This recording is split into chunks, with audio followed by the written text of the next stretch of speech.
Skimbleshanks, the railway cat. There's a whisper down the line at 11:39, when the night mail's ready to depart, saying, "Skimble, where is Skimble? Has he gone to hunt the thimble? We must find him or the train can't start." All the guards and all the porters, and the station master's daughters, they are searching high and low, saying, "Skimble, where is Skimble? For, unless he's very nimble, then the night mail just can't go." At 11:42, then, the signal's nearly due, and the passengers are frantic to a man. Then Skimble will appear, and he'll saunter to the rear. He's been busy in the luggage van. He gives one flash of his glass green eyes, and the signal goes, and we're off clear at last for the northern part of the northern hemisphere. You may say that by and large it is Skimble who's in charge of the sleeping car express. From the driver and the guards to the bagman playing cards, he will supervise them all, more or less. Down the corridor he paces and examines all the faces of the travelers in the first and in the third. He establishes control by a regular patrol, and he'd know at once if anything occurred.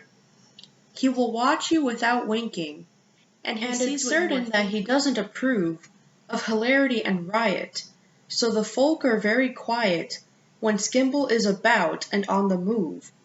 You can play no pranks with Skimbleshanks. He's a cat that cannot be ignored.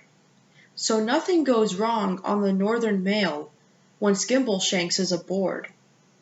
Oh, it's very pleasant when you have found your little den, with your name written up on the door, and the berth is very neat with a newly folded sheet, and there's not a speck of dust on the floor. There is every sort of light. You can make it dark or bright. There's a handle that you turn to make a breeze. There's a funny little basin you're supposed to wash your face in, and a crank to shut the window if you sneeze. Then the guard looks in politely, and will ask you very brightly, "Do you like your morning tea weak or strong?" But Skimble's just behind him, and was ready to remind him, for Skimble won't let anything go wrong.